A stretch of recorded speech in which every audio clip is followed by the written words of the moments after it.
Sir. अच्छा, अब दिख भी नहीं रहा तो है। बोलिए सर, क्या क्या लिख रहा है ठीक से? नहीं देख रहा है इसको। गैडिस जो था वो लिपले का अनुयायी था, और लिपले फ्रांस का बहुत बड़ा समाजशास्त्री था।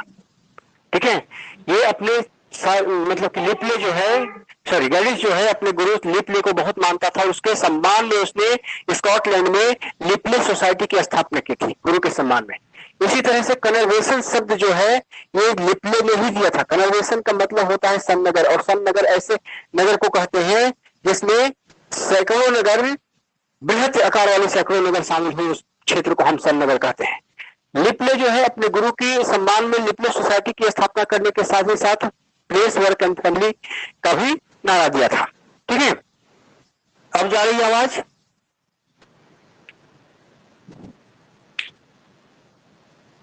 Yes sir.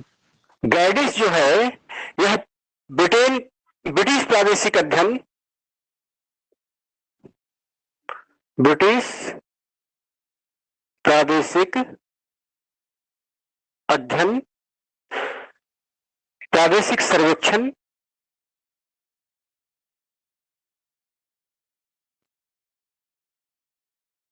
प्रादेशिक सर्वेक्षण और प्रादेशिकीकरण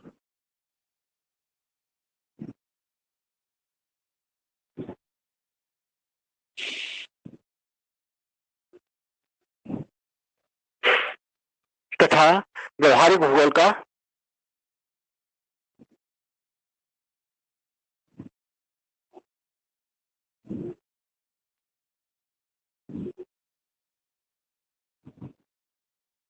संस्थापक था।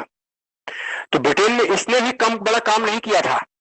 अगर इसके काम को देखिए तो ब्रिटिश का प्रादेशिक अध्ययन किया, पहला नंबर, और उसी के उस अध्ययन के दौरान ही इसने पूरे ब्रिटेन का प्रादेशिक सर्वेक्षण करता है, रीजनल सर्वे, और इसी सर्वेक्षण के आधार पर ये जो है पूरे ब्रिटेन का प्रादेशिकरण करता है, रीजनलाइजेशन।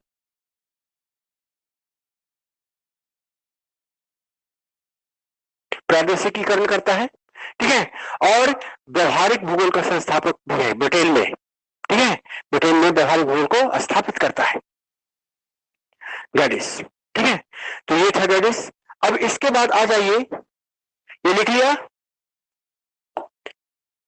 तो आगे बढ़े। Yes sir. Yes sir. अच्छा, चलिए कर लीजिए आप मलय।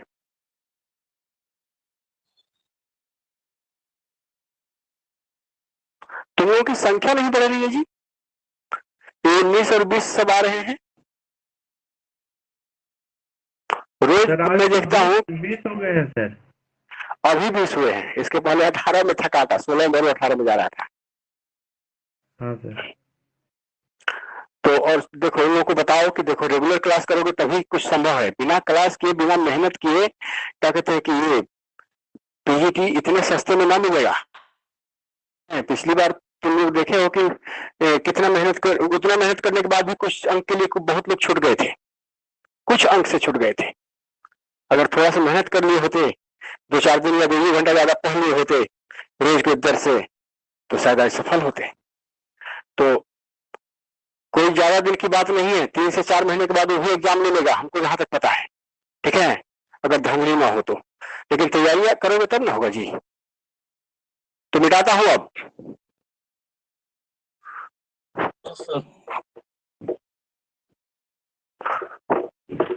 आज तो साफ दिख रहा होगा ब्लैक बोर्ड। हाँ सर, आज थोड़ा ठीक लग रहा है, आज अच्छा लग रहा है सर। थोड़ा ठीक कि ज्यादा ठीक? हाँ सर, ज्यादा ही ठीक। आज ठीक दिख रहा था, लेकिन आवाज थोड़ा ठीक नहीं आ रहा था, कट कट के आवाज के लिए सर बहुत डिस्टर्बेंस हो रहा है, बस बाकी सब ठीक है।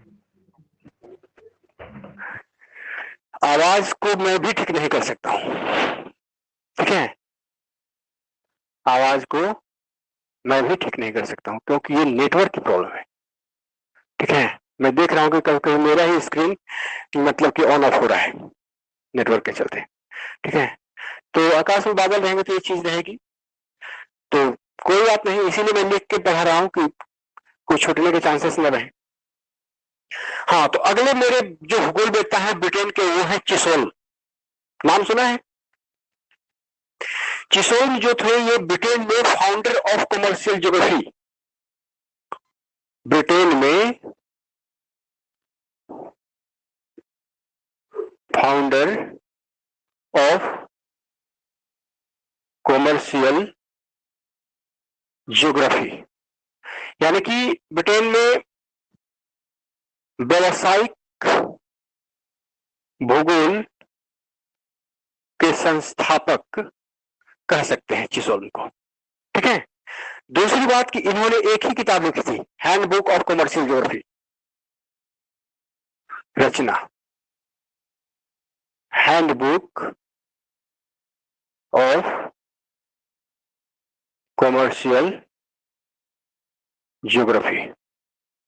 ठीक है, ये इनकी बड़ी फेमस किताब थी और ये किताब पूछा भी गया है। दूसरी बात कि चिसोल्म जो थे ये भौतिक भूगोल, मानव जीवन और मानवीय क्रियाओं की पृष्ठभूमि है, इस बात को हमेशा माना।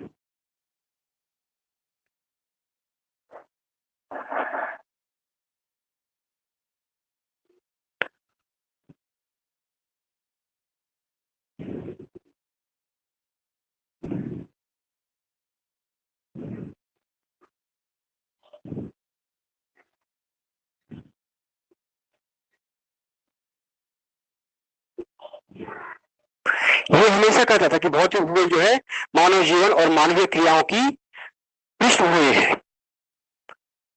मतलब भौतिक भूगोल दिखाता है आपको प्राकृतिक वातावरण, प्राकृतिक वातावरण को दिखाता है, और मानव जीवन और मानवीय क्रियाएं किसको दिखाता है? तो ये दिखाता है सांस्कृतिक वातावरण। तो एक तरह से क्या कहना चाहता है कि सांस्कृतिक वातावरण निर्भर करता है प्राकृतिक वातावरण पर कि कैसा विकसित होगा। इसका मतलब कि ये एक नियतिवादी था। इससे यही निकल के आता है कि चिसोल्म एक नियतिवादी था, डिटरमिनिस्टिक अप्रोच का ज्योग्राफर था, लेकिन बाद में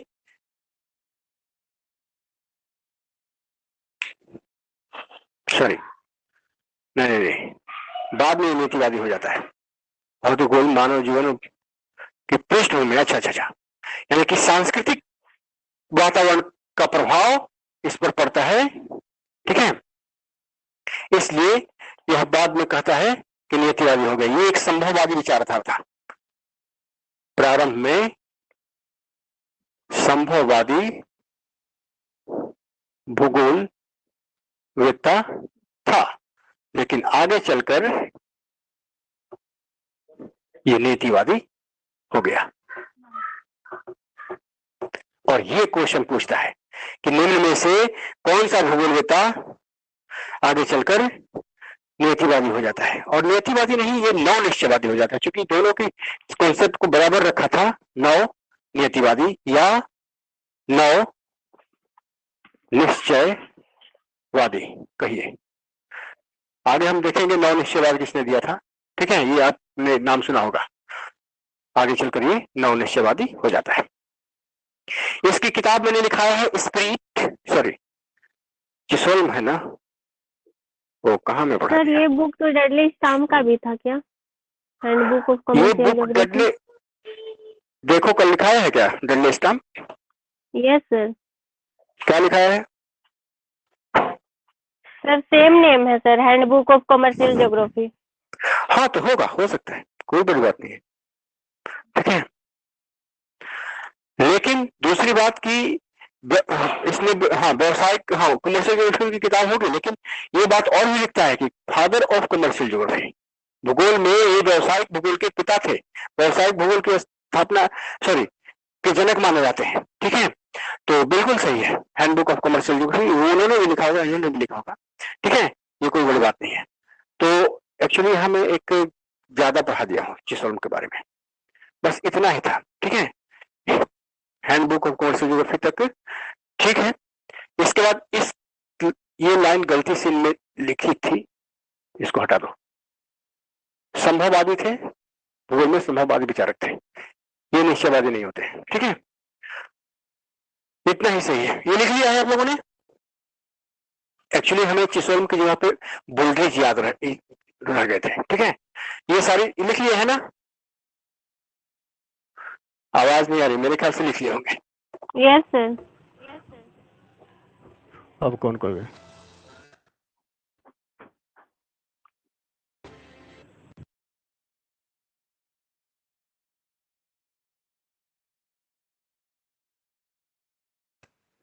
सर आवाज कट गया सर।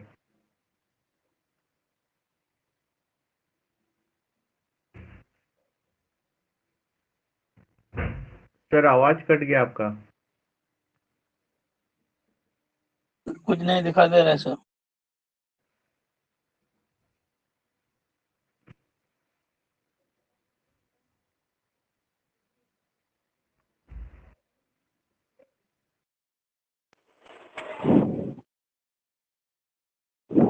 क्या आवाज जा रही है तुम लोग को? हेलो? अभी सर अभी आ रही है। अच्छा, अभी आवाज नहीं आ रही थी कुछ देर से ना?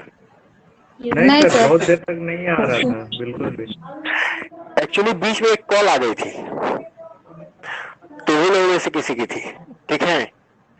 तो ना चाहते हुए हमें उसे रिसीव करना पड़ा था। एक्चुअली मैं किसी कॉल क्लास में रिसीव नहीं करता हूँ, लेकिन हमें लगा कि जरूरी है इसलिए कर लिया। कोई बात नहीं, आगे बढ़ते हैं। अगले हैं मेरे वोल्ड्रिस। वोल्ड्रिस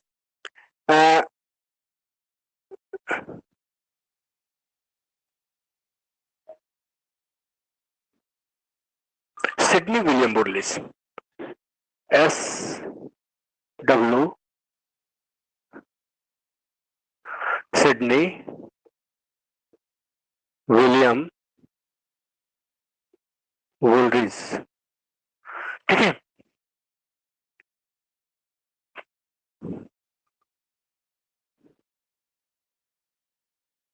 वोल्ड्रिस, वोल्ड्रिस सही स्पेलिंग है।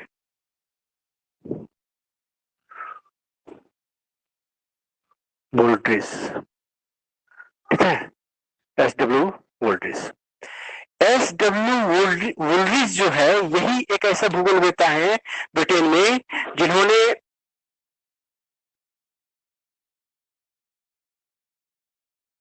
शुरुआत में ये संभववादी थे और बाद में ये नौ निश्चयवादी हुए। संभववादी से नौ निश्चयवादी हो जाते हैं। और इन्हीं की लाइन थी कि भौतिक भूगोल मानव जीवन और मानवीय क्रियाओं की पृष्ठभूमि है।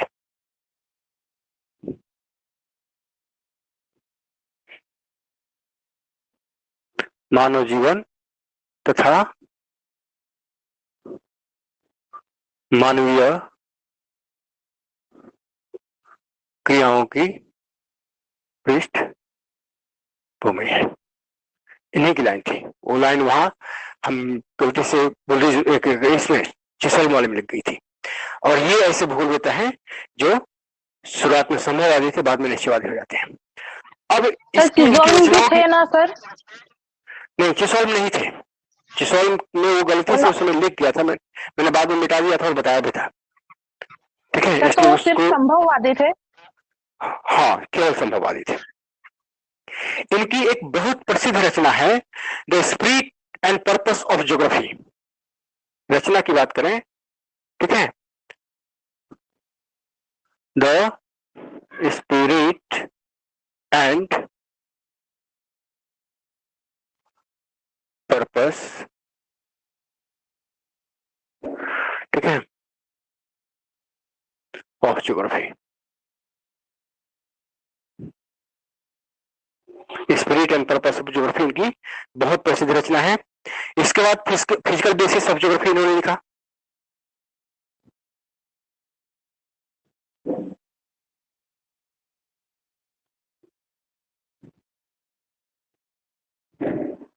ठीक है? तीसरी किताब जो है वो है ज्योग्राफर एज साइंटिस्ट।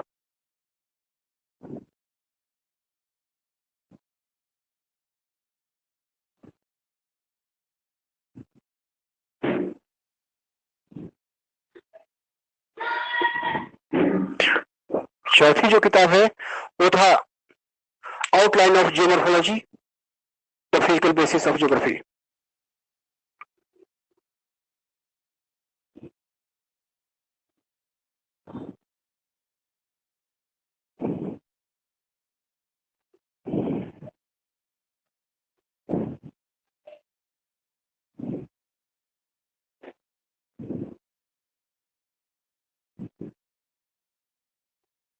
ये इनकी फेमस किताबें हैं। इसमें से the spirit phone of number sir क्या है? ऑफ ज्योग्राफी सबसे फेमस किताब है और ये किताब कई बार एग्जाम में पूछी गई है। दूसरी किताब फिजिकल बेसिस ऑफ ज्योग्राफी है। तीसरा है geographers and scientist, geographers as scientist, यानी नहीं एज साइंटिस्ट है। और चौथी किताब है a outline of geology, a physical basis of geography. ठीक है,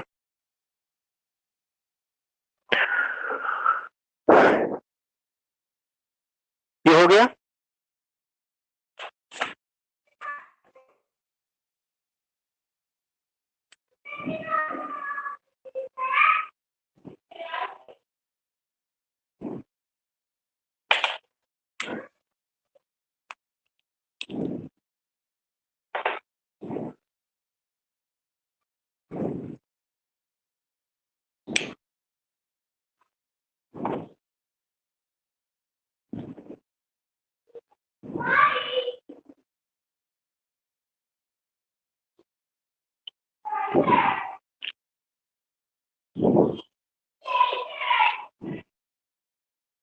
सर ये लास्ट में जो आउटलाइन ऑफ ज्योग्राफी है और ए फिजिकल बेसिस ऑफ ज्योग्राफी, ये एक ही था कि दोनों अलग अलग पुस्तकें हैं?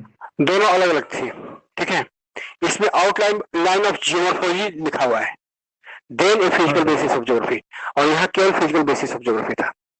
एक्चुअली क्या है कि किताब लिखने में ना शुरुआत में लोग छोटा लिखते हैं, बाद में पता चला कि बड़ा हो गया तो उसको हटा के दूसरे पहले वाला भी इसमें ऐड कर देते हैं, 4 चैप्टर उसका जो फौजी का ऐड कर देते हैं, हो गया। इसको मिटाओ। हाँ सर। चलिए अगले ज्योग्राफर आते हैं, बड़े फेमस नाम होता है क्वांटिटेटिव रिवोल्यूशन के विकास में, स्टार्टिंग ही यहीं से होती है, और नाम है David Harvey. David Harvey.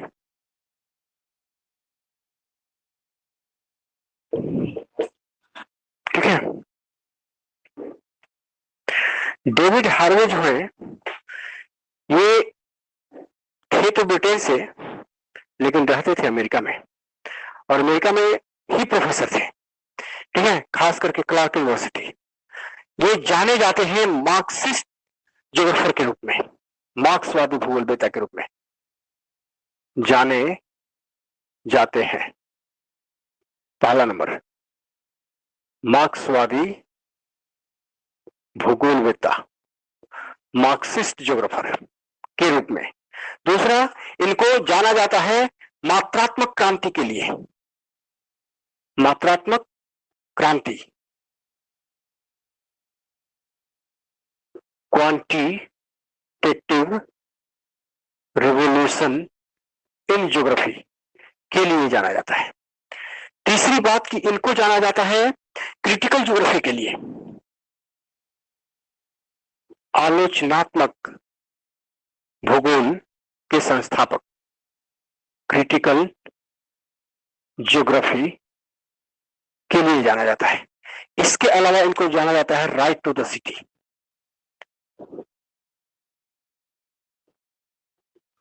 Right to city के लिए, नगर के अधिकार जो है उसके लिए भी जाना जाता है। अब रहा सवाल कि इनका, ये तो जाने जाते हैं, इसके लिए फेमस थे। शुरुआत में मार्क्सवादी भूगोलवेत्ता थे, बिल्कुल मार्क्स के विचारों पर चलने वाले, और इसी मार्क्स पर विचारों पर चलने के कारण आगे चलकर अतिवादी भूगोल का विकास होता है। क्रिटिकल ज्योग्राफी, अतिवादी भूगोल मतलब ये कहिए, हाँ, अतिवादी विचारधारा का विकास होता है इसी मार्क्सवादी विचारधारा के चलते, मार्क्सवादी होने के चलते। लेकिन उसके पहले सर क्या विचारधारा? मार्क्सवादी विचारधारा के थे। ठीक है, और मार्क्सवादी विचारधारा होने के कारण ये अतिवादी विचारधारा को प्रतिपादित करते हैं अमेरिका में, और सीधा कहते हैं कि अगर सरकारें अपना काम सही तरीके से नहीं करती हैं तो इनको सीधा हटाकर प्रतिस्थापित करके नई सरकार बना देना चाहिए। ठीक है, उस समय अमेरिका वियतनाम युद्ध में फंसा हुआ था, जगह जगह युद्ध में फंसा हुआ था, बढ़िया से वहां के लोगों के लिए सामाजिक कल्याण का काम नहीं कर पा रहा था, और यही कारण था कि ये अतिवादी विचारधारा प्रखर हो गई थी, और सीधा कहते थे कि सरकार को हटाओ और नई सरकार स्थापित करो। ठीक है, तो और इसका प्रचार भी कर रही थी। फिर प्रचार करने के लिए पत्रिका की स्थापना भी कर दिया था, पत्रिका का नाम था एंटीपोड। ठीक है, खैर आगे देखते हैं एंटीपोड के बारे में।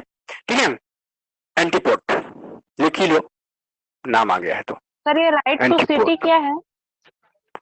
किताब का नाम है एंटीपोड। और ये पूछता है कि एंटीपोड क्या है, तो एंटीपोड एक मैगजीन है, पत्रिका है। ठीक है, और इस पत्रिका की स्थापना form at Clark University, Clark University USA में इस एंटीपोड पत्रिका की स्थापना की गई थी, और यहीं से प्रकाशित होती थी और खुल के प्रचार करते थे ये लोग। ठीक है, तो एंटीपोड ये था। एंटीपोड एक मतलब कि क्रिएशन ऑफ रिवोल्यूशनरी थ्योरी पर आधारित था, मतलब कि इन्होंने creation of revolutionary formal of Clark formed उत्पन्न होना एट क्लार्क यूनिवर्सिटी। ठीक है, क्लार्क यूनिवर्सिटी में ये पत्रिका उत्पन्न होती है, वहीं से प्रकाशित होना स्टार्ट होती है, कहने का मतलब ये है। ठीक है, और ये पत्रिका की जो मौलिक विचारधारा थी, that was depended on the creation of revolutionary theory, ये क्रांतिकारी सिद्धांतों पर के क्रिएशन के लिए पत्रिका थी। क्रांतिकारी सिद्धांतों सिद्धांत के क्रिएशन को क्या कहेंगे? सिद्धांत का निर्माण करना, रचिता, ठीक है, सृजन करना, सृजन करना, निर्माण करना, सृजन करना। ठीक है, यही हुआ। किसने बोला था सृजन करना? सर में। हाँ, बढ़िया वर्ड था। ठीक है,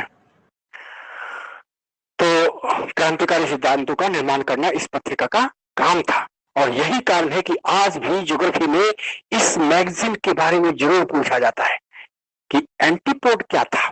तो एंटीपोड पत्रिका था जो मार्क्सवादी विचारों का प्रतिपादन करता था, क्रांतिकारी सिद्धांतों का निर्माण करता था, उसका सृजन करता था और उसको फैलाता था। पूछा जाता है कि किस यूनिवर्सिटी से निकलता था ये मैगजीन, तो ये क्लार्क यूनिवर्सिटी से निकलता था, बाद में प्रिंसटन और शिकागो विश्वविद्यालय से भी निकलने लगा था।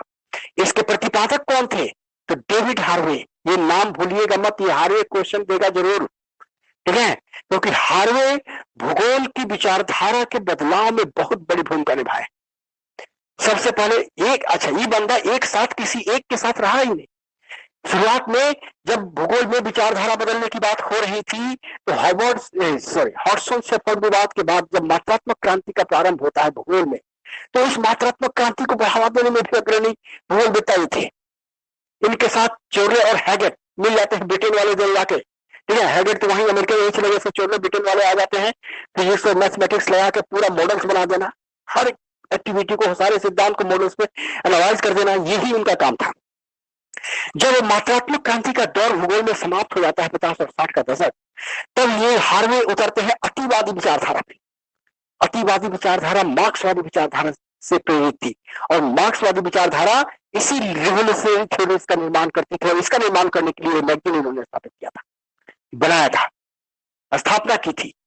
ठीक है, इस क्लार्क यूनिवर्सिटी में। बाद में मैगजीन अदर यूनिवर्सिटी से भी निकलने लगी थी, क्योंकि इस पर कुछ देर के लिए प्रतिबंध भी लगा था, सरकार की नजर में चढ़ गए थे। ठीक है, तो एक तरह से देखिए तो मात्रात्मक क्रांति का प्रतिपादन करता है फर्स्ट, देन ये बंदा आ जाता है मार्क्सवादी भूगोलवेत्ता के रूप में, एकदम अतिवादी विचारधारा को, और अतिवादी विचारधारा एक उग्रवादी विचारधारा थी, अतिवादी को ही अतिवादी या उग्रवादी विचारधारा कहिए, दोनों एक ही बात है। ठीक है, मतलब कि रेडिकल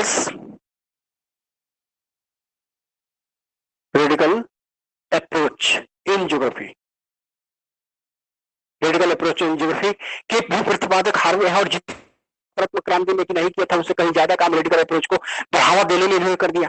ये थे ब्रिटेन के, रहते थे अमेरिका में, अमेरिका के प्रोफेसर। तो आप दोनों के एक साथ पढ़ेंगे तो इनको पढ़ेंगे, ब्रिटेन में पढ़ेंगे तो पढ़ेंगे, खैर पढ़ना तो है।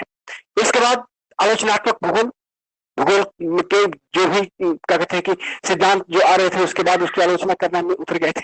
तो तीन जनरेशन, तीन भूगोल के तीनों उपागमों का में डेविड हार्वे की भूमिका बड़ी महत्वपूर्ण है।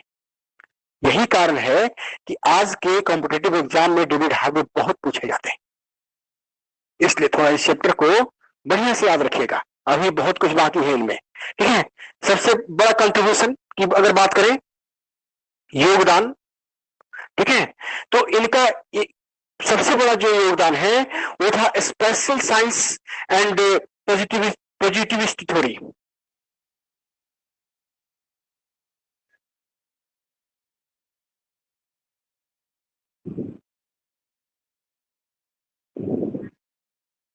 साइंस की स्पेलिंग क्या होती है जी? ये सही है कि गलत? सही है। SCIENC।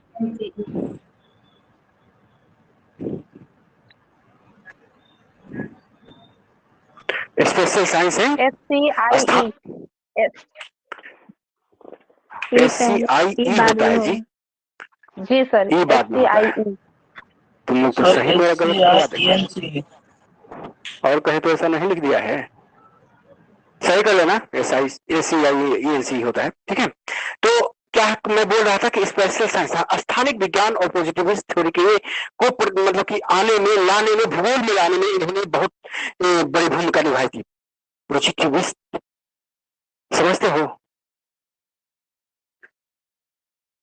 प्रत्यक्षवाद का सिद्धांत, ठीक है, स्थानिक सिद्धांत,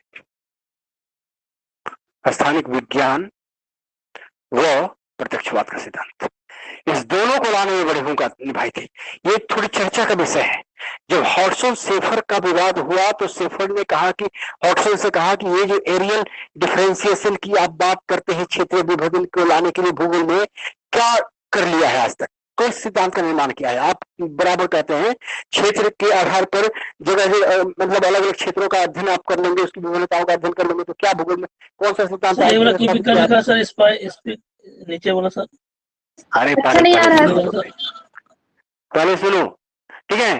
तो इस विवाद में जब उसने ये कहा हॉटसन से, और हॉटसन नहीं उसको अच्छे से क्लियरिफिकेशन दे पाए, तो उसने कहा कि सुनो हॉटसन, इस भूगोल में अब सब चीजें बदल रही हैं, अगर तुम ना बदले और सोचने का तरीका और सिद्धांत बनाने का तरीका ना अगर सही तरीके से लाओगे तो भूगोल सिद्धांत का निर्माण नहीं कर पाएगा।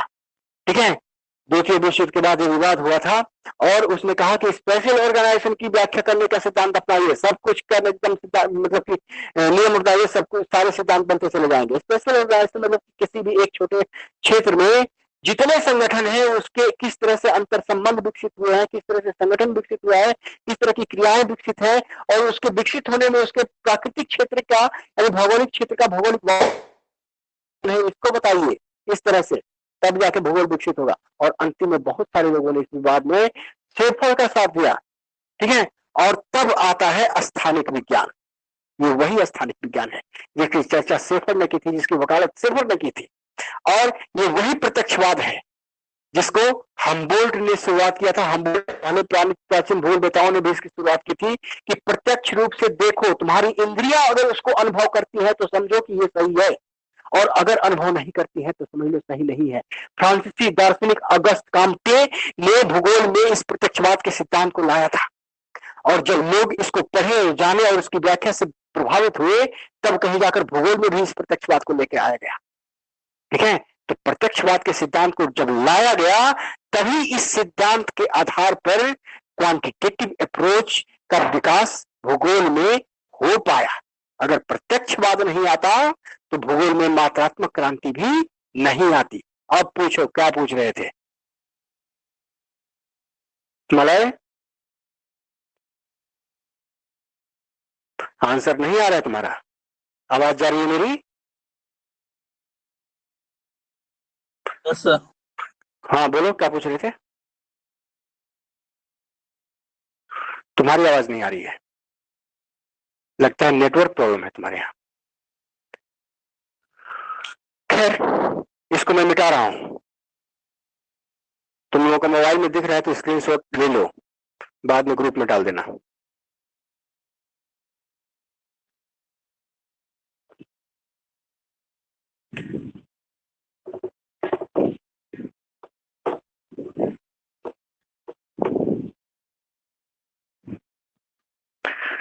ये इतने पे ही सीमित नहीं होता है, इसने कुछ मतलब लैंडमार्क वर्क किए थे।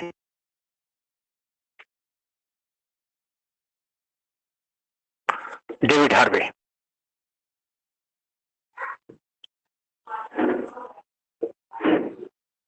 ठीक है, ये काम का था इनका। तो पहला काम था जो रचना की थी, एक्सप्लेनेशन इन ज्योग्राफी।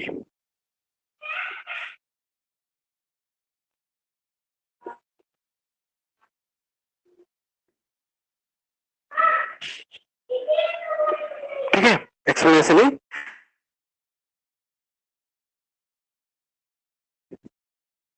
ठीक है।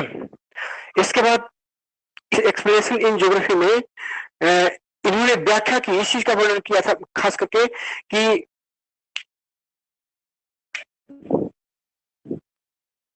भूगोल का विधि तंत्र और दर्शन की चर्चा की।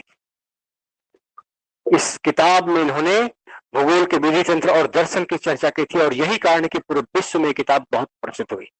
इन्होंने शुरू से अंत तक बताया कि किस तरह से भूगोल में भूगोल के दर्शन, भूगोल के अध्ययन करने के तरीके समय के साथ बदलते रहे और क्या क्या बदलाव उसमें आए, क्यों लाए गए, इन सब की चर्चा इसने की थी। तो वाकई हार्वे ने बहुत बड़ा काम किया था। भूगोल में तुमको फिजिकल ज्योग्राफी पढ़ लोगे तो बहुत बड़ा काम नहीं हो गया। बड़ा काम तो यह है कि फिजिकल ज्योग्राफी को पढ़ने का तरीका क्या था, कैसे विकसित हुआ, कैसे ये लिखी गई।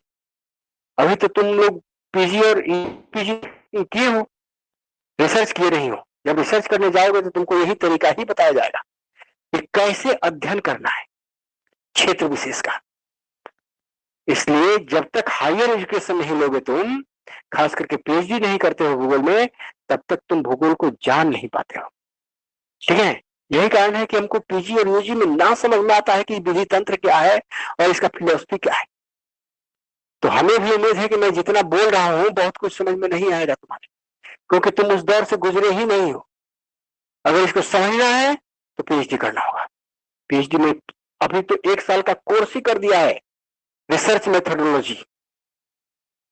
तरीका क्या होगा, पहले उसकी पढ़ाई कर लीजिए, फिर इसके बाद रिसर्च कीजिएगा। ये रिसर्च मेथोडोलॉजी है। तो ये इनका ग्रेट वर्क था। दूसरा ग्रेट वर्क जो है, मतलब जाने जाते हैं इस किताब के लिए, और ये किताब एग्जाम में इंडिया में खूब पूछा जाता है कि एक्सप्लेनेशन इन ज्योग्राफी किसकी किताब है, किसकी लिखी हुई किताब है। दूसरी किताब थी इनका सोसाइटी नहीं सोशल जस्टिस, ठीक है, and society, sorry, and city. Society नहीं सिटी था जी, ये लिखा था 1973 में। ठीक है, तो ये किताब जो है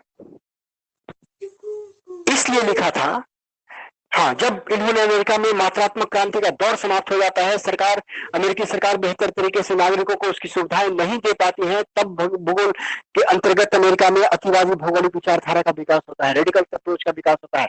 और इस रेडिकल अप्रोच में किस तरह से क्या कहते हैं कि कल्याण किया जाए, उसी के संदर्भ में ये इन्होंने सोशल जस्टिस एंड सोसाइटी की रचना की थी। ये किताब बहुत फेमस किताब है, और रिसेंटली ये किताब बहुत ज्यादा पूछी जा रही है कि किताब की रचना किसने की थी।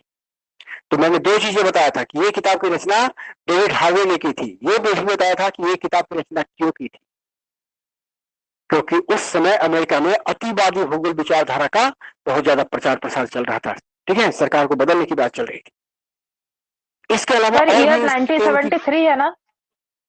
हाँ 73 है। ठीक है, इसके अलावा और भी किताबें हैं, लेकिन हमें वो महत्वपूर्ण नहीं लग रही हैं।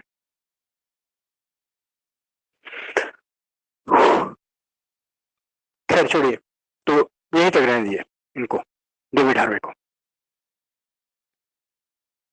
हो गया, मिटाऊं?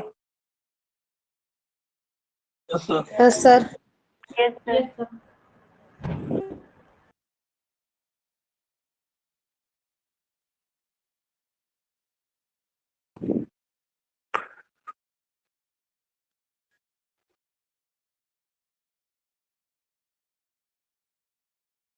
मलय है। Yes sir. जिसको मैं जब मैं क्लास ले रहा था, मलय भी किया था और एक और लड़का था, क्या नाम था उसका? हुआ है कि नहीं जी? अब तक नहीं आया है। खैर चलो, अटेंडेंस में देख लूंगा वहां पे। हाँ, इसके बाद आते हैं रिचर्ड जी स्मिथ। जी स्मिथ, ठीक है। प्रोग्रेस इन ह्यूमन ज्योग्राफी, बड़ी फेमस किताब है इनकी।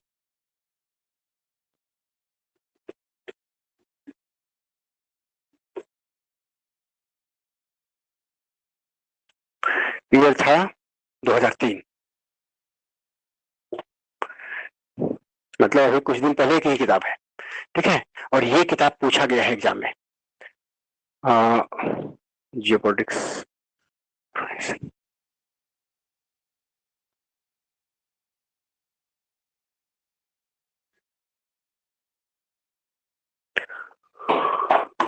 ठीक है, इसके बाद आते हैं रिचर्ड पिट।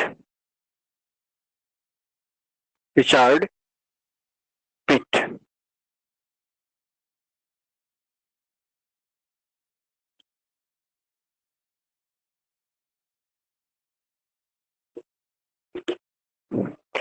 रिचर्ड पिट एक ह्यूमन ज्योग्राफर थे, 1940 और 1940 है।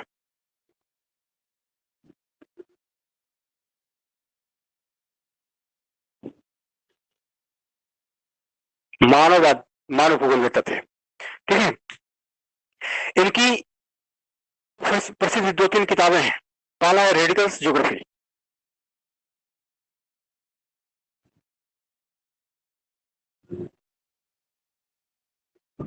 दूसरी किताब है मॉडर्न ज्योग्राफिकल थॉट,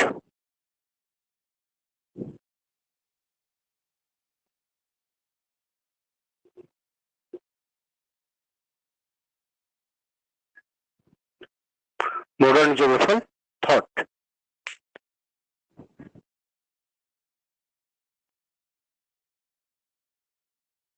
तीसरी किताब है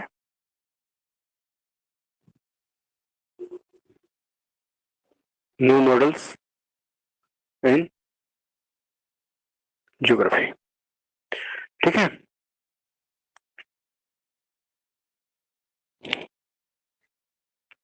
ऐसे तो और भी किताब है, लेकिन ये तीनों किताबें बहुत महत्वपूर्ण है। और इसमें सबसे ज्यादा जो पूछी गई किताब है वो है रेडिकल ज्योग्राफी की। ये किसकी रचना है, यही करके पूछता है, ठीक है।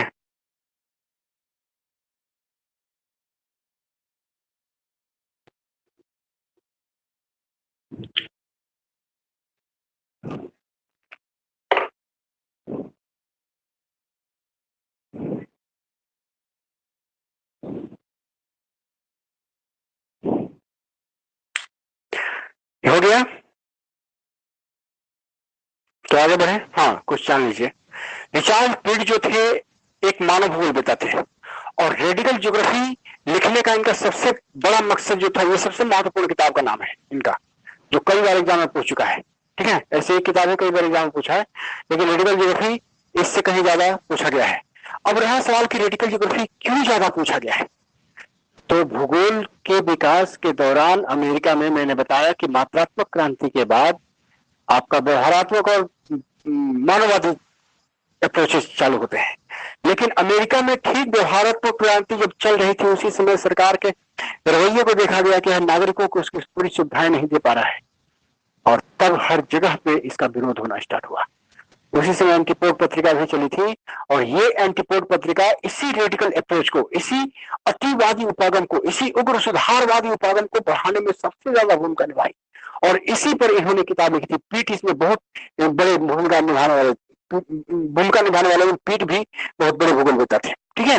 और इन्होंने इसी संदर्भ में रेडिकल ज्योग्राफी लिखा, और वो वहां के विश्वविद्यालय में चली, क्योंकि ये पूरी तरह से मार्क्सवादी विचारधारा पर आधारित थी, ठीक है। और किस तरह से सरकार के तरह से, मतलब कि हर तरह से सरकार की आलोचना करने की कोशिश की गई, क्या करना चाहिए क्या नहीं करना चाहिए, ये बातें बताई गई थी इस किताब में। मिटाओ।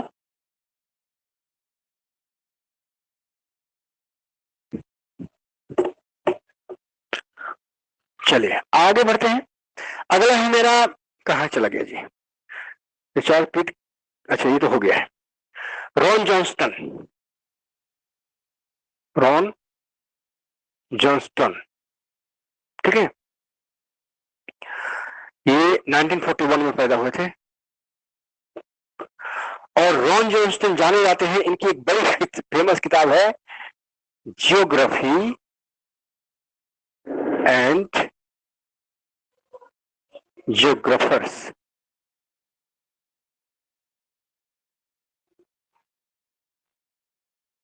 ज्योग्राफी एंड जियोग्राफर्स, ये ज्योग्राफिकल थॉट की किताब है, 1979 में इन्होंने लिखा था। और आज भी कोई भी विश्व का विश्वविद्यालय ऐसा नहीं है जो उसकी लाइब्रेरी में किताब ना हो।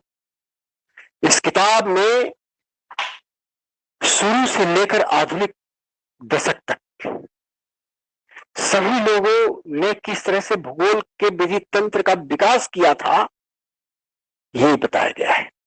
किस तरह से भूगोलवेत्ताओं ने भूगोल का विकास किया था, यह बताया है। और थॉट में इंग्लिश मीडियम में ये लगभग पूरी किताब है, थॉट की लगभग पूरी। और यही कारण है कि ये किताब ये मैंने पढ़ी भी है, ठीक है। जब मैं बीएचयू में था तो लाइब्रेरी में इसके 3-4 पीस थे, और जब भी थॉट पढ़ने का मन होता था तो इसी किताब को हम लोग उठाते थे, ठीक है। ये किताब बहुत डिमांड में रहती थी, हमेशा कोई ना कोई लेके पढ़ता ही था इसको, ठीक है। और आज भी रहती है। तो जॉन्स्टन की, जैसे कहोगे जॉन्स्टन का ज्योग्राफी एंड ज्योग्राफर्स, ये तुरंत हर कोई अवेलेबल कराने, मतलब दुकानदार रखते हैं, ठीक है। ये बड़ी अच्छी किताब है, थॉट की इससे बेहतरीन हमको किताब और कोई नहीं मालूम पड़ती है। ऐसे हिंदी मीडियम में आर डी दीक्षित से बेहतरीन कोई नहीं मालूम पड़ता है। सुमित सरकार भी बहुत अच्छे लिखे हुए हैं, सॉरी सुमित सरकार, सुदीप्ता अधिकारी, सुमित सरकार नहीं, सुदीप्ता अधिकारी, ठीक है। तो ज्योग्राफी एंड ज्योग्राफर्स इनकी सबसे बेहतरीन किताब में से है। ऐसे इन्होंने और भी बहुत सारी किताबें लिखी हैं, एनवायरमेंटल प्रॉब्लम्स। नहीं, डॉक्टर रतन कुमार की बुक हमने नहीं पढ़ी है, लेकिन जहां तक मैं जानता हूं, सुनिए बता रहा हूं, जहां तक मैंने बहुत लोगों को देखा है, जवान माजिद सर को भी देखा है, कि जो बात सुदीप्ता अधिकारी और आर डी दीक्षित में मेंशन किए हुए हैं वो किसी में नहीं है, चाहे लोग कुछ भी कर लें। और इसका कारण है, आप जरा आर डी दीक्षित का बिब्लियोग्राफी देखिएगा, किताब के लास्ट में लिखा हुआ है। ये जितने राइटर्स आपको मैं जो पढ़ा रहा हूं भूगोलवेत्ता, इन सभी की बेहतरीन किताबों का उसने अध्ययन किया है। तो क्यों ना उसकी किताब सबसे बेहतरीन हो। इंडिया में एक बुक में तो सुदीप्ता अधिकारी और रतन कुमार दोनों का है, तो ये बुक बेटर है कि नहीं? हमने उस बुक को नहीं पढ़ा है, लेकिन सबसे बेहतरीन किताब अगर कोई है तो दीक्षित की है, इतना मैं जानता हूं, ठीक है। ऐसे अगर सुदीप्ता अधिकारी के साथ रतन कुमार हैं तो हो सकता है कि वो किताब ठीक ठाक हो, पढ़ने लायक हो, ठीक है, तो आप पढ़ सकती हैं। हाँ, आर डी दीक्षित की एक प्रॉब्लम है किताब की, चाहे इंग्लिश में पढ़िए चाहे हिंदी में पढ़िए, उसके वर्ड्स मतलब कि थोड़े ज्यादा टफ है, लोग समझ नहीं पाते उसको। और लाइनें 3-4 लाइन मिलके तब एक वाक्य पूरा होता है उसका।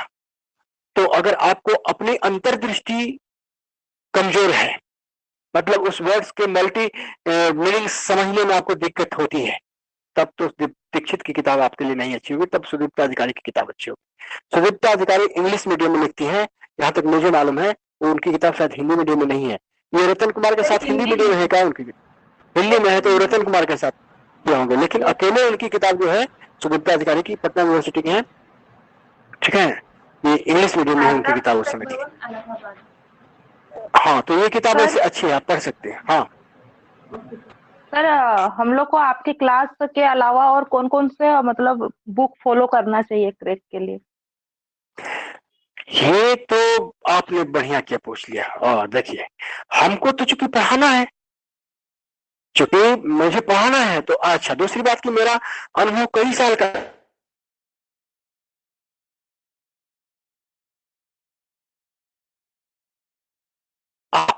मैं और भी बेहतर की तलाश करता था।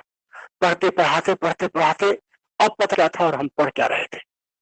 अब पता चलता है कि जो मार्केट की गाइड्स हैं वो मुझे नहीं पढ़ना था, हमें टेक्स्ट बुक पढ़ना था। ना कोई टेक्स्ट बुक मिले तो एनसीईआरटी का टेक्स्ट बुक उठा के पढ़ लेना था। तो एक तो तरीका ये है पीजीटी का कि आप एनसीईआरटी का टेक्स्ट बुक पढ़ लीजिए, और ये तो पढ़ ही लीजिए, इससे बेहतरीन कोई किताब नहीं है। दूसरी बात कौन-कौन कि से क्लास आपका है सर? एग्जाम 11-12 ये फिजिकल इंडिया, झारखंड का भूगोल जो है एनसीईआरटी, सॉरी झारखंड गवर्नमेंट का, मलय माइक ऑफ कीजिए, मलय सर माइक माजिद हुसैन की किताब, माजिद हुसैन की किताब पढ़ सकते हैं। लेकिन अच्छा, अब आपका सवाल रहा कि थॉट में जो मैं बता रहा हूं वो आप किसी किताब में खोजिएगा, नहीं मिलेगा आपको। वो इसलिए नहीं मिलेगा कि हमने तो सबको पढ़ा, इसके अलावा भी हमने रिसर्च किया किसी टॉपिक पे, तो हम बहुत सारे पीडीएफ सब भी मतलब कि रखते हैं, उसको पढ़ते हैं। तो मेरी जानकारी जो है इन किताबों से कहीं ज्यादा हो गई है। माजिद हुसैन तो की किताब में अब देखना भी पसंद नहीं करता हूं, मेरी वास्तविकता ये है। ठीक है, आप लोगों के लिए माजिद हुसैन बहुत बड़ी किताब लगती होगी, ठीक है, उनको मैं नहीं लाइक भी नहीं करता हूं। लेकिन मैं जानता हूं कि एग्जाम के वजह से उन्होंने ठीक ठाक लिख दिया, इतना लिख दिया कि आप उससे एग्जाम दे। लेकिन अब जो पैटर्न क्वेश्चन आ रहा है, अब जैसे मैंने इनको बताया, डेविड हार्वे को बता रहा हूँ, डेविड हार्वे के बाद किसी और कहा, जॉन्स्टन का, इन सब की चर्चा नहीं है और किसी किताब में नहीं है। ये आउट ऑफ सिलेबस जाके मैं बता रहा हूँ, जो एग्जाम में पूछा जाता है, लोगों ने इसमें किताब ही नहीं लिखी है। अब इसमें आपकी गलती नहीं है, यहाँ के भूगोलवेत्ताओं की गलती है। ऐसा ही कोई भूगोलवेत्ता है जो सिलेबस लिखा है, भूगोलवेत्ता नहीं लिखा है, भूगोल लग गया, वो किसी भूगोल वाले ने ही सिलेबस तो बनाया होगा ना। यूरोपियन भूगोलज्ञ लिखा हुआ है, देखिए सिलेबस, भूगोलज्ञ सर भी नहीं लिखा, आरसी तिवारी भूगोलज्ञ कैसा लिखा है। रहेगा?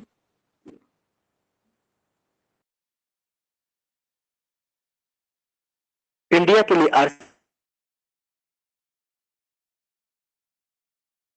इंडिया आरसी तिवारी, ये हिंदी इंग्लिश दोनों में है। लेकिन पीजीटी के लिए आरसी तिवारी ठीक है, पढ़ लीजिएगा, जितने सिलेबस कहे उतना ही पढ़िएगा। दूसरा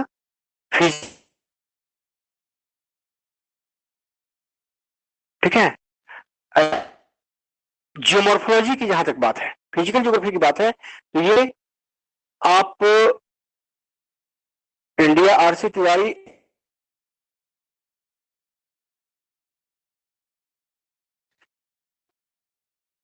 समिंदर सिंह NCERT,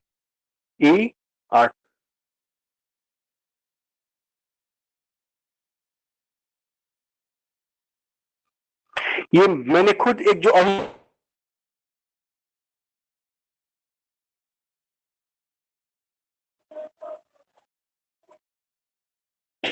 काफी है, बहुत सारे इसी व्यू से लिखी गई है कि बहुत सारे क्वेश्चन जो हैं वो आपके मिल जाए इससे, ठीक है, तो ये भी आप पढ़ सकते हैं।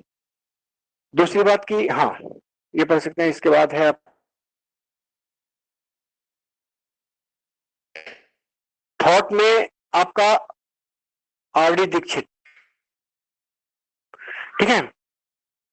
इसके बाद इकोनॉमिक ज्योग्राफी, जियोमॉर्फोलॉजी क्या है? ज्योग्राफी डॉक्टर संतोष कुमार, ठीक है। इकोनॉमिक ज्योग्राफी में आप रिसेंट के जितने प्रोडक्शन है उन सबको देख लीजिएगा, ठीक है, क्रॉप प्रोडक्शन और ठीक है, इसमें एंड जगदीश सिंह या केएल सिंह का तत्व जो है वो सबसे बेहतरीन किताब है, ठीक है। तो इसी तरह से और भी किताबें हैं। में जो किताब लिखी गई है, झारखंड लैंड पीपल एंड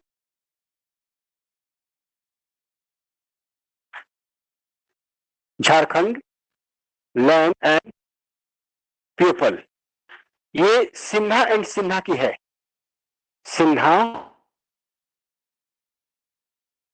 हाँ, लेकिन ये किताब केवल इंग्लिश में है, ठीक है, केवल इंग्लिश में है। एक गोपाल सिंह ऐसे करके है, हमें ठीक ठाक लगी, ठीक है, झारखंड, हिंदी मीडियम में है, गोपाल सिंह की मोटी किताब है। वो बंदा रिसर्च ये सब किया हुआ है। कैसी है सर? वो किताब हमें अच्छी सर लगी। इकोनॉमिक्स उसके ज्योग्राफी में के.एन. सिंह और कौन है? काशीनाथ सिंह जगदीश? and केवल काशीनाथ सिंह कहिए, काशीनाथ सिंह का तो काशीनाथ सिंह का उपलब्ध कराएगा आपको, हिंदी इंग्लिश दोनों मीडियम में है, ठीक है। और क्या कहते हैं कि पेपर का नाम बताइए तब मैं किताब का नाम बताऊं। हाँ, आपका इस बार प्रैक्टिकल भी लगा दिया है, पिछले साल प्रैक्टिकल नहीं था या था, सर हमें याद नहीं, ठीक है। इकोनॉमिक सर इकोनॉमिक जो है प्रैक्टिकल चतुर्भुज। था। अरे रे रे, एकदम ये बच्चा, ये तो गलती मत करना। चतुर्भुज आजकल लोग मार्केट भुज, मामोरिया और एक नाम है और पब्लिकेशन है साहित्य भवन। अगर ई बंदा फ्री में किताब दे मत लेना, फ्री में दे मत लेना, ठीक है, जिंदगी खराब करके रख देगा। ये सर वो ये क्वेश्चन गोपाल से सिंह नहीं कौन आएगा। से बुक का राइटर है? गोपाल सिंह झारखंड, ऐसे गोपाल सिंह इंडिया भी लिखे हैं, उनकी भी किताब अच्छी है इंडिया की, ठीक है। झारखंड का एक बुक बीके महतो की लिखी है ना, वो किताब बीके महतो की किताब हमने नहीं देखी है, ठीक है, और बीके महतो की सर किताब मैंने लुसेंट को नहीं फॉलो देखी है। कर सकते हैं? बिल्कुल नहीं, मैंने नहीं? शुरू में कहा था, बिल्कुल नहीं, लुसेंट एकदम फॉलो नहीं करना है, लुसेंट नहीं करना है। हाँ, एक बंदा मतलब ऑब्जेक्टिव के लिए, झारखंड ऑब्जेक्टिव के लिए, वो जो संजय सिंह क्या कहते हैं, पतंजलि वाले डायरेक्टर, पतंजलि के डायरेक्टर संजय कुमार तिवारी, उनकी एक किताब मार्केट में है और वो किताब मैंने देखी, वो बंदा उसने मेहनत किया है उस किताब को पूरा करने में, ठीक है, वो किताब आप ले सर सकते हैं। एमए के कुछ नोट्स हैं सर, उनको पढ़ सकते हैं क्या? हाँ, जैसे मैंने MA यहाँ के महाराष्ट्र में की एमए, तो वो जेरोक्स पहले से ही मतलब डिपार्टमेंट में अवेलेबल थे, तो उनके अच्छा, राइटर मुझे डिपार्टमेंट मालूम में, नहीं। अच्छा, जी सर। तो कितने पेज के सर थे लोगों ने झारखंड के दिए उसमें? थे, हमें अवेलेबल करवाए थे। अच्छा, सर लोगों ने अवेलेबल करवाया था, ये स्थिति जी हो गई सर। है इन लोग। तो पीडीएफ कॉपी है? पीडीएफ नहीं, वो डिपार्टमेंट में थे, और कुछ सविंदर सिंह के बुक थे, कुछ बुक भी थे, कुछ नोट्स भी थे सर, दिए थे। चलिए ठीक है, अब उसके बारे में मुझे तो जानकारी नहीं कि क्या लिखा है क्या नहीं लिखा है, आप देख लीजिए, आपको अच्छा लगता है तो बिल्कुल पढ़िए, अगर लगता है कि उससे क्वेश्चन आ जाएंगे, लड़ जाएंगे, जरूर करिए उसको। पढ़ते वक्त कैसे पता चलेगा कि सर वो गलत है या सही है? ये तो आपको पता नहीं चलेगा, उसको जी सर। उस समय नहीं पता चलेगा। इस गलत होने और सही होने का पता आपको कोई टीचर ही बता सकता है जो उसका जानकार हो, ठीक है। सर और ओशनोग्राफी सविंदर सिंह। मैंने कहा ना, आप फिजिकल ज्योग्राफी ले लीजिए सविंदर सिंह का, आपको फिजिकल मिल जाएगा, ओशनोग्राफी मिल जाएगा, क्लाइमेटोलॉजी मिल जाएगा और एनवायरमेंट मिल जाएगा, 4 पेपर मिल जाएंगे और इससे बाहर के क्वेश्चन नहीं आएंगे, ठीक है। इसलिए एक किताब लीजिए, ठीक है, सारे 4 पेपर आपके कंप्लीट हो जाते हैं। इसके अलावा कोई किताब मत लीजिएगा, सविंदर सिंह से बेहतर क्वेश्चन किसी और से नहीं आएगा, ठीक है। हाँ, मैंने चूंकि ज्योग्राफी पे काम किया था तो कुछ हिस्से मैंने इस पे किए हैं, तो ये आपको पूरा तो सिलेबस नहीं कर पाता है ना, तो आप बेहतर होगा कि सविंदर सिंह सर की किताब ले लीजिए, ठीक है, मैं आपको गफलत में नहीं रखना चाहता हूं, ठीक है। तो ये चीजें वहां पूरी हो जाती हैं। तो और पेपर क्या क्या था, थोड़ा सिलेबस है कहीं सर लोगों के मानव पास? भूगोल। यस सर, मानव भूगोल मानव है। भूगोल, मानव भूगोल 10+2 का मानव भूगोल उठाइए, आता है ना मानव भूगोल के सिद्धांत? यस मानव सर। भूगोल के सिद्धांत 10+2 में है ना, यस सर। वो लीजिए। यस सर है। एनसीईआरटी 12 क्लास, उससे बाहर यस नहीं सर। आएगा। और उसी में आपका सर इकोनॉमिक जो भी ज्योग्राफी, उसी में, हाँ 9-10 को 9 भी 10 बुक नहीं, देखना होगा सर। हाँ देख लीजिएगा, आपके ऊपर समय होगा, लेकिन 11 12 जरूर इंडिया का देखिए। है 9-10। और आर्थिक भूगोल भी क्या कहते हैं, वही एनसीईआरटी, और मानव भूगोल वही एनसीईआरटी, कहीं मत भटकिए, ठीक है। एनसीईआरटी 9 11 12 लीजिए, ह्यूमन ज्योग्राफी एनसीईआरटी पढ़िए, और इसके बाद मैं हूँ। सर अभी झारखंड में वो एनसीईआरटी के जगह में क्या नाम था सुलेखा, वो बुक का कौन सा पब्लिकेशन था?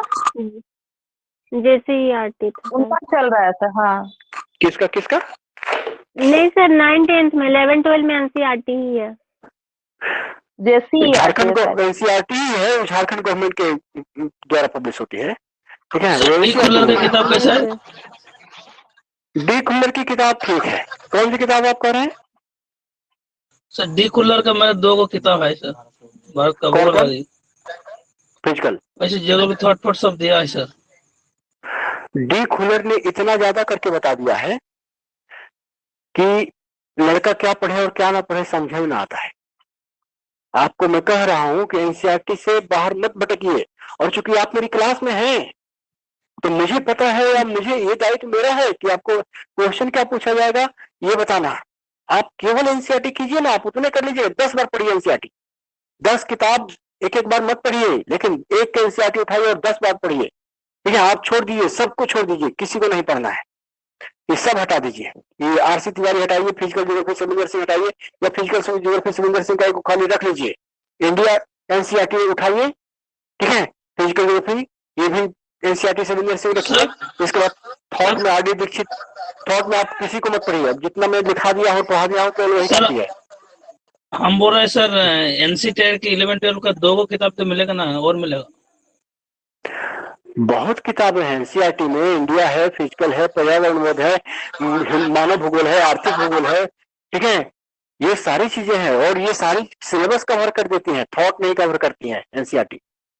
प्रैक्टिकल का भी किताब है 11th-12th में, ठीक है। मुझे तो 12th तो में वो बस 2 बुक मिले सर, पार्ट 1 पार्ट 2। हाँ, क्या दिक्कत है? 11 में भी तो 2 किताबें हैं। ये 11th-12th दोनों में 2-2 है।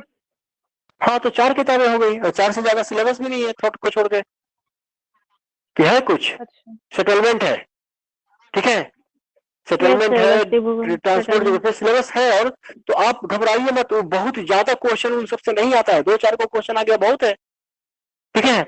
जो मेजर क्वेश्चन देने वाला पेपर है वो है फिजिकल इंडिया, सॉरी फिजिकल और इंडिया, फिजिकल इंडिया और झारखंड। आपके इस 3 सेक्टर को में एक भी क्वेश्चन आपका गलती नहीं होगा, आपका सिलेक्शन हाथ में है, ठीक है।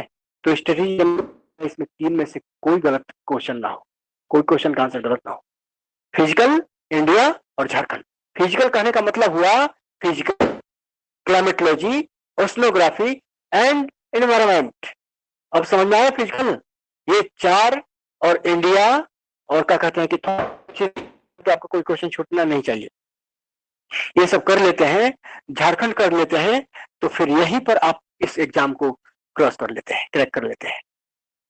अदर पढ़ने की कोई जरूरत नहीं है, लेकिन हमें सारे पढ़ने हैं, लेकिन इस पर विशेष नजर हो, ठीक है। ऐसे नहीं होगा, इसलिए रेगुलर क्लास, रेगुलर जो पूछा जाए उतना तो कम से कम बता ही दीजिए, कोशिश कीजिए कि हर कोई बोले, ठीक है। सुनने में जब आप सब लोग एक साथ बोलते हैं तो वो भी हमको बड़ा अच्छा लगता है कि चलो सबने तैयार करके आया है, ठीक है। आप थोड़ा सा मेहनत करेंगे, ये आप ही की सफलता है, मैं तो एक माध्यम हूं, ठीक है। तो तैयारी कीजिए बढ़िया से, ठीक है। और ज्यादा किताबें मत पढ़िए, ज्यादा भार दे दीजिएगा घोड़ा गधा बन जाएगा, ठीक है। बस 2-4 को किताब सर खरीदिए, सिर्फ आपका नोट पढ़ेंगे ना? और इसके बाद क्लास में आ ही रहे हैं। हाँ, किसकी नोट्स कर रहे हैं? आपका किसके सर। नोट्स की बात? वो तो आपको मिल ही रहा है, रोज तो लिख ही रहे हैं अभी नोट्स क्लास वाली इसके। Note.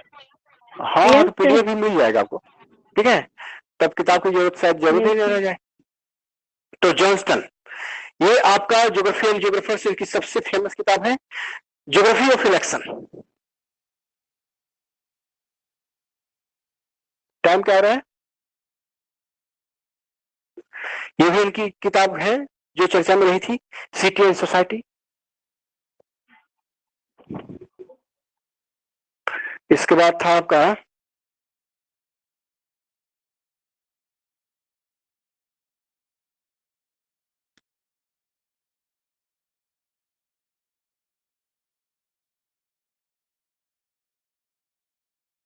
Geography of global change, ठीक है।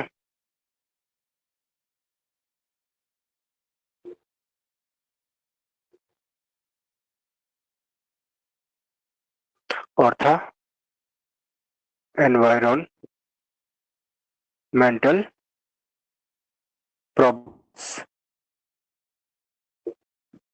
क्या क्या प्रॉब्लम था? Nature, economy and state.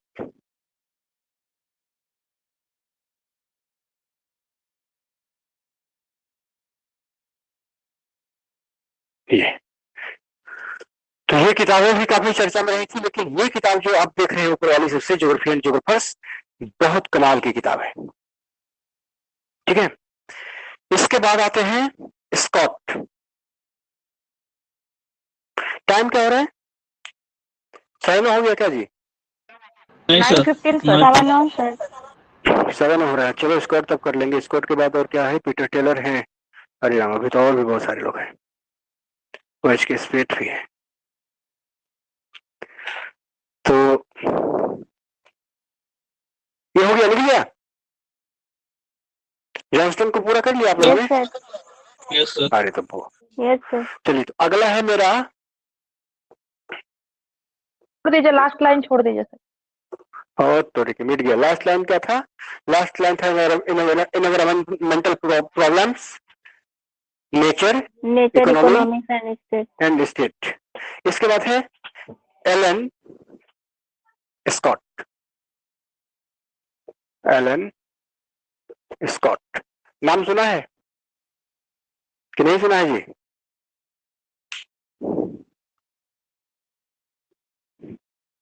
Introduction to इनकी किताब है, to allocation, allocational, spatial allocation analysis.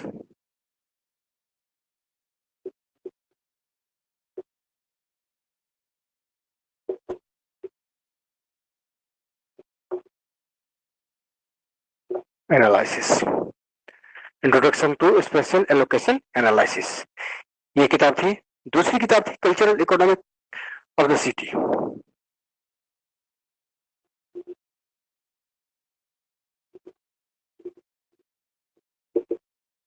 Of the cities. ठीक है,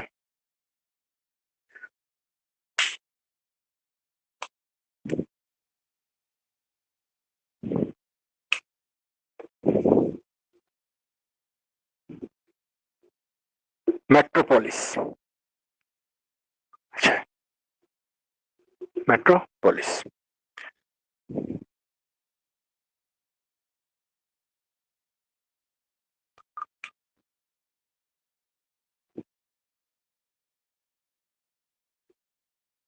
ज्योग्राफी एंड इकोनॉमी, ये किताबें थी। तो स्कॉट ब्रिटेन के विद्वान थे, भूगोलवेत्ता थे। इन्होंने स्पेशल एलोकेशन एनालिसिस लिखी थी, और हमें लगता है कि इस किताब के बारे में बहुत लोगों को जानकारी है। ये किताब अभी पूछा नहीं गया है और इसके पूछे जाने की संभावना है। दूसरा, मेट्रोपोलिस इन्होंने लिखा था नगरीय भूगोल पे। ठीक है, और ये नगरीय भूगोलवेत्ता ज्यादा थे। ठीक है, अर्बन ज्योग्राफर थे।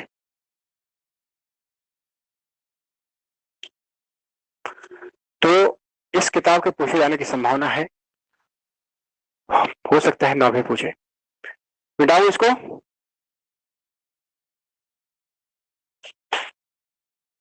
Yes sir. क्या जी? Yes sir. ऐसे तो कुक हैं, Urwick Cook, Peter James Taylor, चलो लिख ही लो, जान लो। ब्रायन बेरी, बेरी का नाम सुना है? बिजेल बेरी,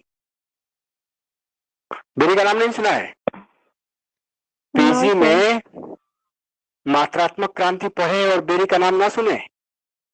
चलो, पीटर जेम्स टेलर।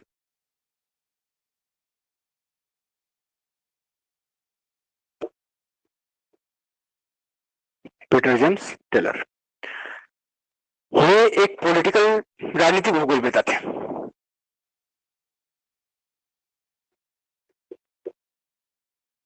ब्रिटेन के। ठीक है, और इनकी किताब थी handbook of globalisation and world cities.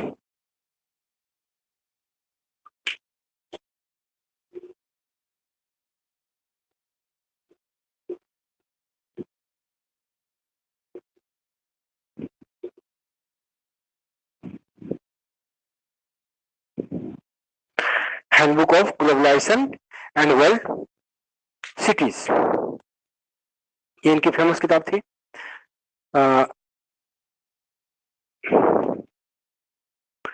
इसके बाद political geography,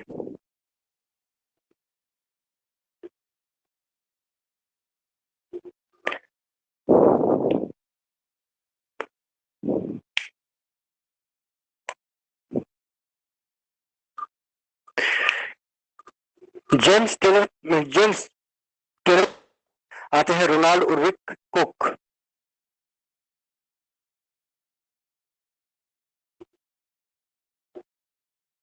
Ronald उर्विक,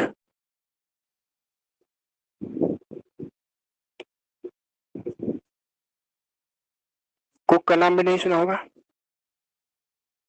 cook.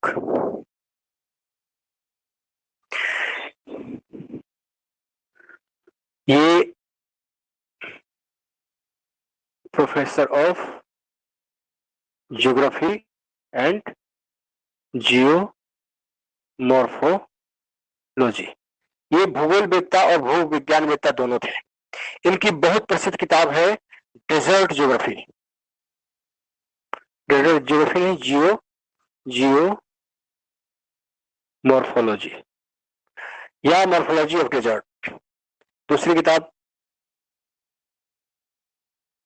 Geomorphology of sir desert, एक ही किताब में geomorphology department geography, desert geomorphology of desert, तुम एक ही नाम इसका सर ऊपर में क्या है? प्रोफेसर ऑफ क्या है? Geography and geomorphology, professor of geography and geomorphology.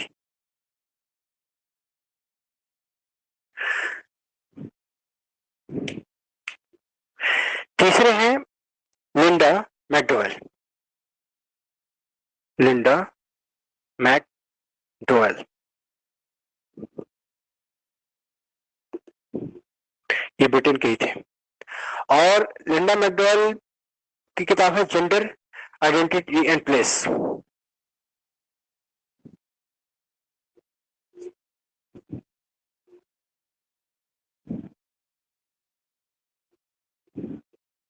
ठीक है। सर कुक की बुक थी डेजर्ट जियोमॉर्फोलॉजी। डेजर्ट जियोमॉर्फोलॉजी,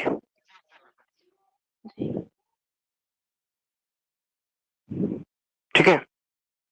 ऐसे इसकी दूसरी किताब थी geomorphology in desert.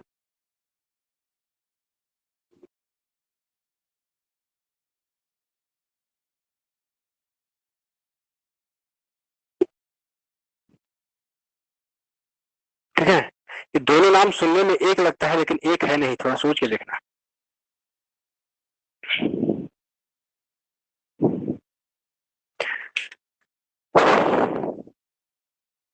Urban perspective,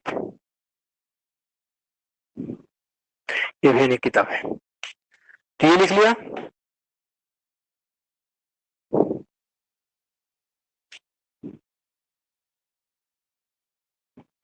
इसके बाद है ब्रायन बेरी। ब्रायन बेरी, नाम सुनोगे कि मात्रात्मक भूगोल के को प्रसिद्धि दिलाने में इनका भी योगदान बहुत बड़ा था। ठीक है, और ये एक अमेरिकन ह्यूमन ज्योग्राफर थे,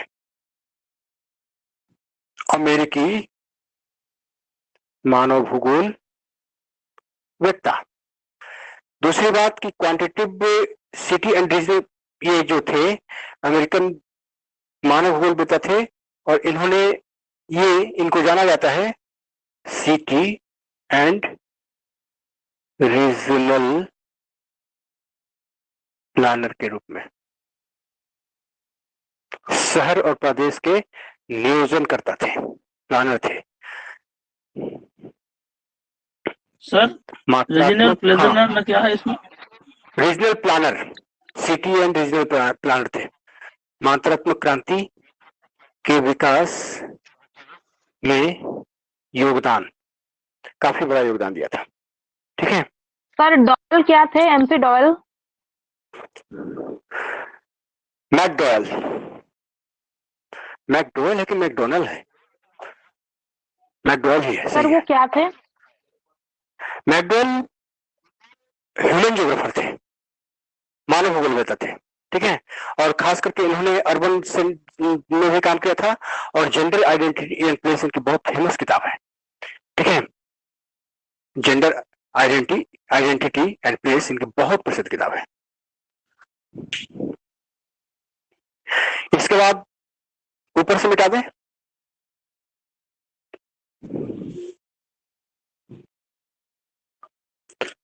ऊपर आते हैं,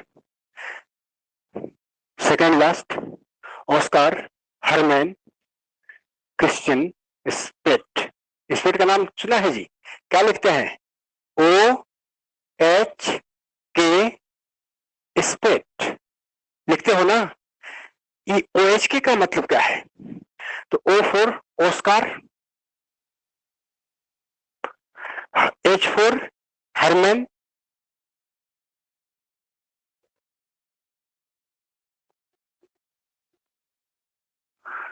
ठीक है, हरमैन क्रिश्चियन, अच्छा क्रिश्चियन है स्पेट, ये इनका पूरा नाम था, OHK स्पेट। 2000 में ये मरे थे, ठीक है। और ये ब्रिटेन के थे, लेकिन रहते थे कैनबरा ऑस्ट्रेलिया में। और एक तरह से ऑस्ट्रेलियाई महाद्वीप के सबसे बड़े भूगोलवेत्ता की अगर बात करें तो ये स्पेट ही थे। वहां से निकले तो फिर अमेरिका चले गए।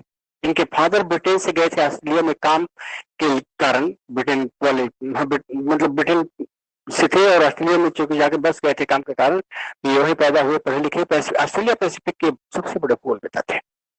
और आपको स्पेट के बारे में और भी कुछ बहुत कुछ आप पहले से जानते होंगे, ठीक है। इनको जाना जाता था रोल, मतलब कि क्या कहते हैं, ऑस्ट्रेलिया पैसिफिक में ज्योग्राफी के अनुशासन के विकास में सबसे महत्वपूर्ण भूमिका निभाई थी। ऑस्ट्रेलिया पैसिफिक क्षेत्र में भूगोल विद्या के विकास में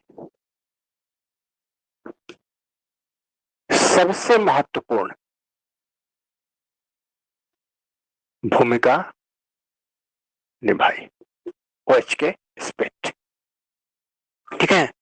इनकी किताब है India and Pakistan, general regional geography,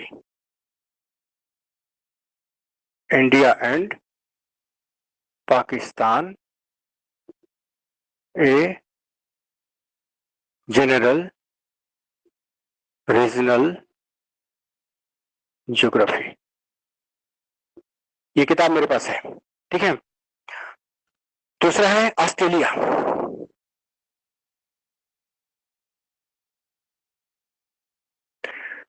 तीसरा है टाइम एंड प्लेस,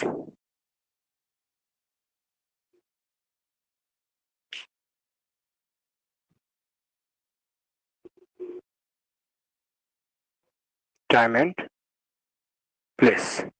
इसके बाद केवल India and Pakistan, India and Pakistan, ठीक है। Land people and economy, land people and economy. Sir books के नाम है ये? हाँ, ये बुक्स के नाम है।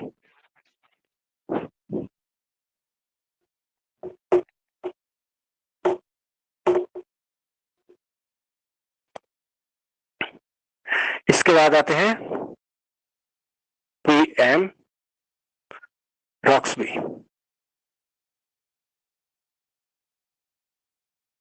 PM रॉक्सबी ब्रिटेन में संभववाद की कमान संभालने वाले दूसरे भूगोलवेत्ता, ठीक है। ब्रिटेन में संभववाद की कमान संभालने वाले दूसरे भूगोलवेत्ता, यही थे पीएम रॉक्सबी। और पहले जो थे वो कौन था जी? लिप्ले का गुरु गैडिस, ठीक है। और भी थे, लेकिन इनको विशेष करके जाना जाता है। पहला लिप्ले के गुरु गैडिस नहीं थे, लिख लो यहीं पर। जबकि पहले भूगोलवेत्ता जिसने संभववाद का विकास किया, संभववाद को फैलाया, ब्रिटेन में फैलाया, जिसने संभववाद को ब्रिटेन में फैलाया या उसका प्रचार किया, वो थे हर्बर्टसन। और कल ही मैंने बताया है, हर्बर्टसन की एक ही किताब natural region of the world publish हुई थी, बड़ी फेमस हुई थी, और 15 भागों में पूरे विश्व को बांटा था, 15 प्राकृतिक प्रदेशों में, ठीक है। इसने रॉक्सबी ने मानव भूगोल पर काम किया, ठीक है, और मानव भूगोल को 4 भागों में बांटा।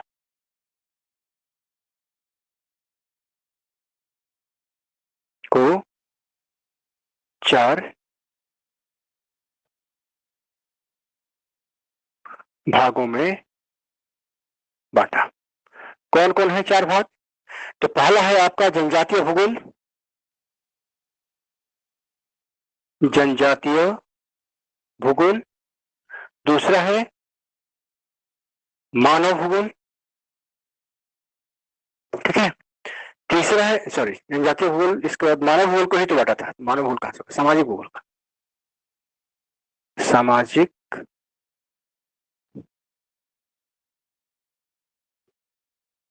भूगोल है। इसके बाद आर्थिक भूगोल,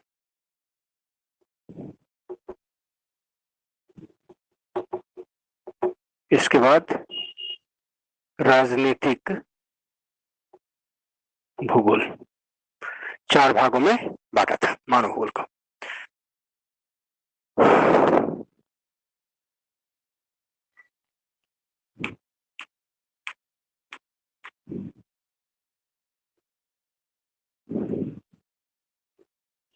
On the scope and aim of human geography,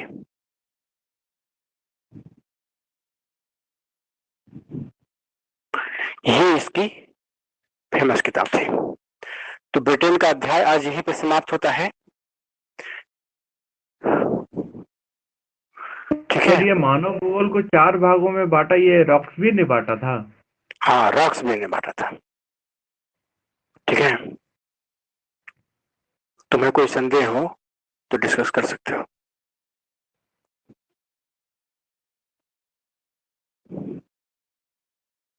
ये क्वेश्चन पूछा गया है, याद है तुम्हें?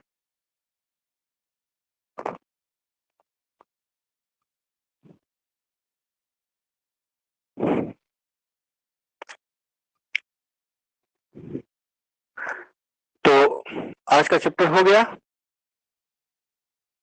क्या जी? सर